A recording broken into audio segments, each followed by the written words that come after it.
नमस्कार। काशी के महान राजा दियोदास की कथा, उसके आगे का अध्याय।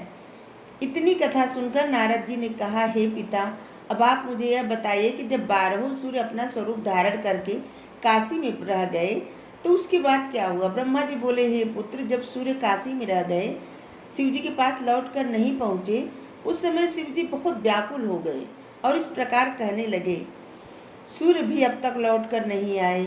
इस भांति शिव जी बहुत समय तक काशी का स्मरण करके व्याकुल होते रहे। इसके बाद उन्होंने यह विचार किया कि वेदज्ञ ब्रह्मा वहां जाकर समाचार ला सकते हैं। अतः यह निश्चय करने के उपरांत उन्होंने मुझसे यह कहा, हे ब्रह्मा, हमने योगिनी गण तथा सूर्य को काशी में भेजा था, परंतु वो लोग लौट कर नहीं आए। पता नहीं इसका क्या कारण है। काशी हमारे हृदय में बसी हुई है। यद्यपि हमारे मस्तक पर चंद्रमा विराजमान है, परंतु फिर भी काशी का वियोग रूपी दाह हमारे हृदय से नहीं जाता।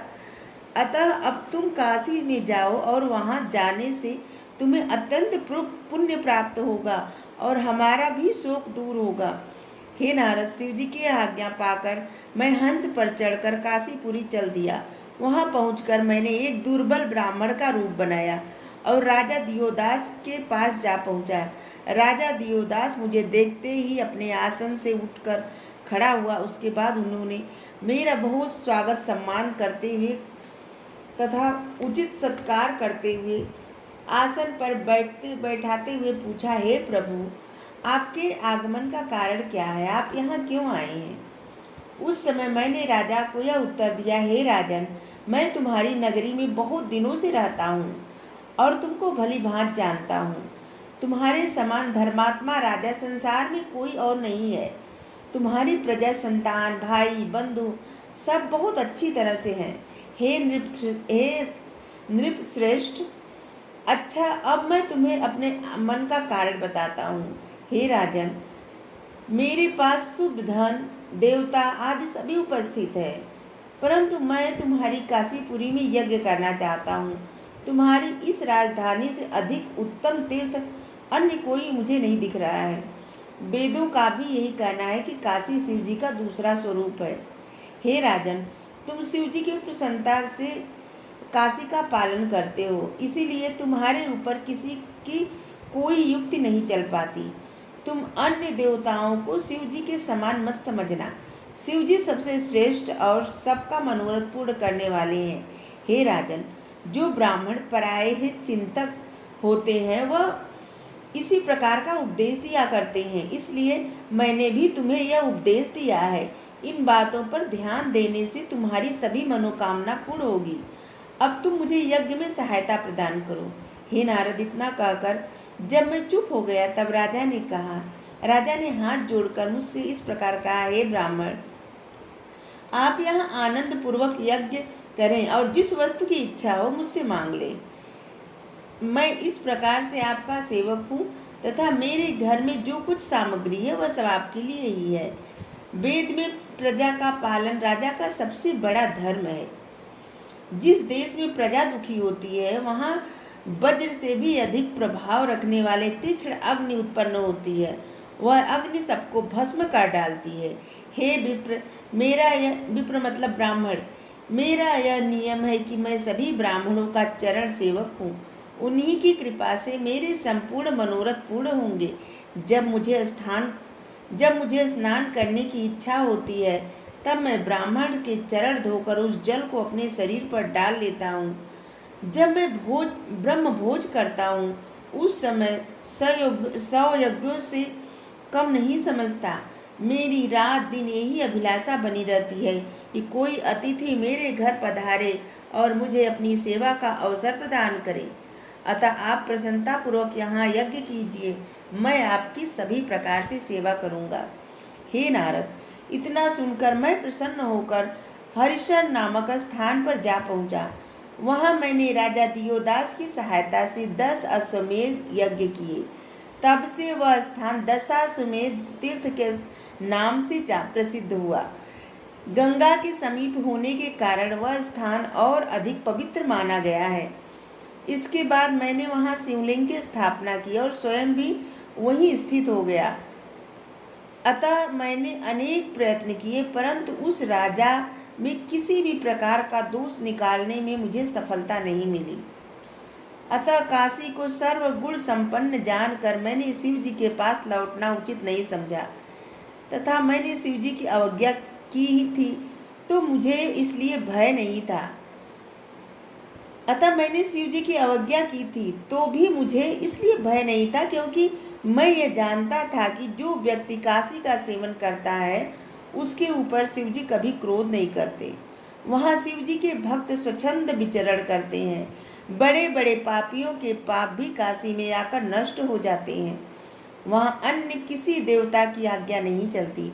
वहाँ का कोई भी प्राणी यमराज से भयभीत नहीं होता। पापियों को तो काशी में रहकर जो आनंद मिलता है वह वैकुंठ में भी कभी प्राप्त नहीं होता। जो मनुष्य काशी में शिवलिंग स्थापना करता है वह अपने मन में किसी भी बड़े पाप से नहीं डरता। यही जानकर मैंने अपने स्थान पर शिवलिंग की स्थापना की थी। जिस लिंग को मैंने वहाँ स्थापित किया है उसका नाम ब्रह्मेश्वर है। वह लिंग संपूर्ण मनोरथों को पूर्ण करने वाला तथा संपूर्ण चिंताओं को दूर करने वाला। हे नारद, जो मनुष्य इस कथा को सुनता है तथा दूसरों को सुनाता है उसके भी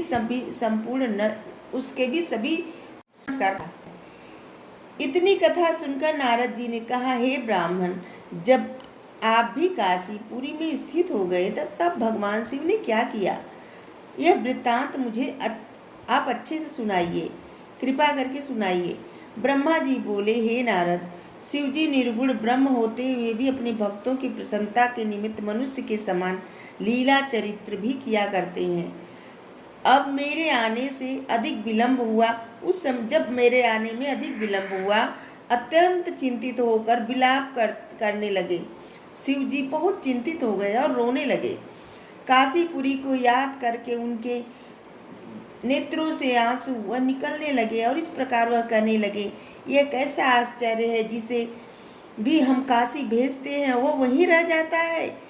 इस प्रकार बहुत कुछ सोच विचार करने के बाद शिव जी ने अपने मुख्य गणों को पास बुलाया।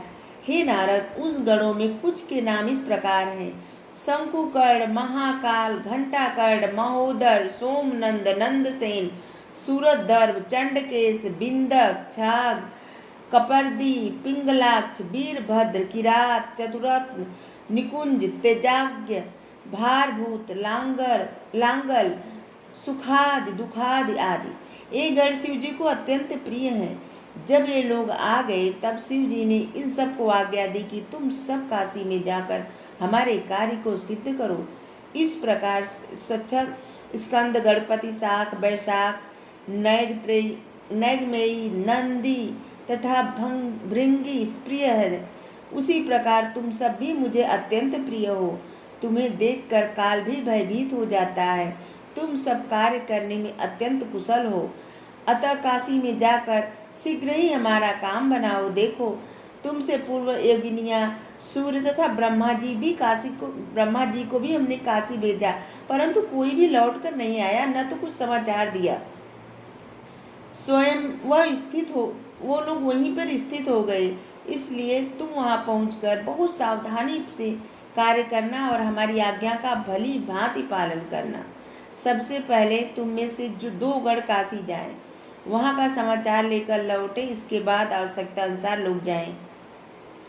हे नारद, शिव जी की आज्ञा पाकर उनमें से संपूर्ण तथा महाकाल नामक 2 गण काशी जी को चल दिए।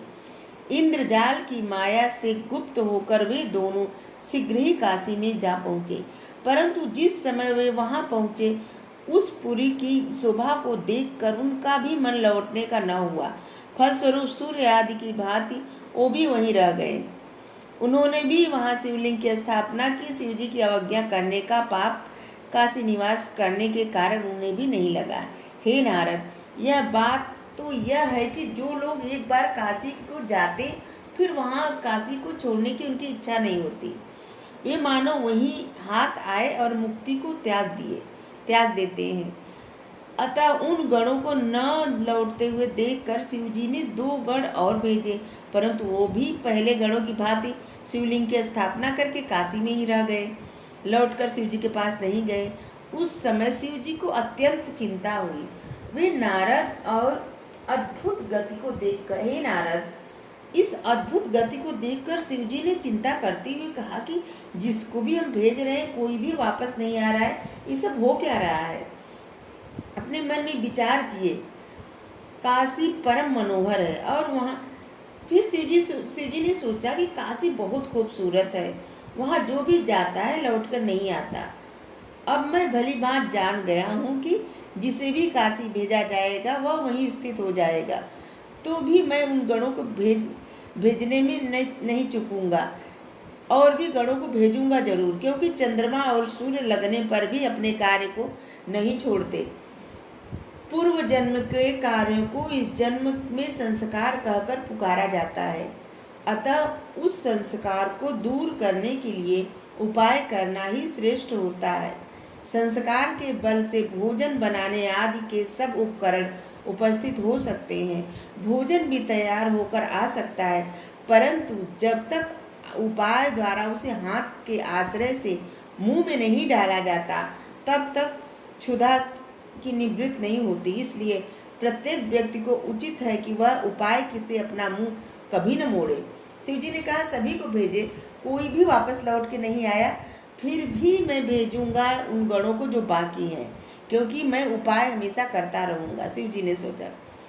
हे नारद, यह निश्चय करके शिव जी ने 5 गणों को भेजा, परंतु वो भी काशी पहुंचकर वहीं पर रह गए, लौट कर नहीं आए। उन्होंने भी शिवलिंग की स्थापना की और काशी में रहना स्वीकार कर लिया। जब शिव जी ने उन्हें भी काशी में स्थित होते हुए अनुमान लगा लिया, उस समय अपने मन में यह विचार किया कि यह भी अच्छी बात है कि हमारे गढ़ काशी में जाकर स्थित हो रहे हैं। हमारे गढ़ों का वहाँ रहना हमारे रहने के समान ही है। जब ये सब लोग वहाँ पहुँच जाएंगे तब पीछे से हम भी वहीं निवास करेंगे। यह विचार करके सदाशिव जी ने करदुक आदि 4 गढ़ और भेजे। वे भी शिवलिंग की स्थापना करके काशी में रह गए। उन चारों गढ़ों में जो 4 लिंग स्थापित किए थे उनकी महिमा संसार में प्रसिद्ध है। वे समस्त पापों को नष्ट करने वाले तथा अपने भक्तों को संपूर्ण आनंद प्रदान करने वाले। इसके उपरांत शिव जी ने तारक आदि 22 गणों को भेजा। वे सब जब काशी पहुँचे तो उन्होंने अनेक उपायों द्वारा राजा दियोदास के धर्म को नष्ट करना चाहा, परंतु उन्हें किसी प्रकार के कार्य में सफलता नहीं प्राप्त हुई। तब उन्होंने एकत्र होकर परस्पर इस प्रकार विचार किया कि हमें सहस्त्रों बार धिक्कार है कि हम शिव जी के गढ़ होते हुए भी उनके कार्य को पूरा नहीं कर सके। हे नारद, उन गणों ने आपस में विचार करने के उपरांत यह कहा कि हम शिव जी के आदेश का पालन नहीं कर सके। इससे यह प्रतीत होता है कि मानो हम उनके शत्रु हों। इस अवज्ञा के कारण हम सब लोग नरक को प्राप्त होंगे। करोड़ों शुभ कर्म किए जाने पर भी उन्हें आनंद प्राप्त नहीं होगा। जो लोग भगवान सदाशिव की आज्ञा पालन करने में असमर्थ रहते हैं उन्हें दुख स्वरूप समझना चाहिए। इस प्रकार वार्तालाप करते हुए सब शिवगणों ने भगवान सदाशिव का ध्यान किया तो उन्हें श्रेष्ठ बुद्धि की प्राप्ति हुई। वे सब गण भी राजा से छिपकर काशी में स्थित हो गए। उन्होंने यह अपने अपने नामों से शिवलिंग की स्थापना की। उन लिंगों की सेवा करके सब लोग अपने अपने मनोरथ को प्राप्त करते हैं। हे नारद, उन लिंगों में कर्पदेश्वर लिंग की महिमा सर्वप्रसिद्ध है। उसी स्थान पर विमलोदक नामक सरोवर है, जिसका जल स्पर्श करने से मनुष्य शिव के समान हो जाता है। उस कुंड का इतिहास भी अत्यंत आनंददायक है।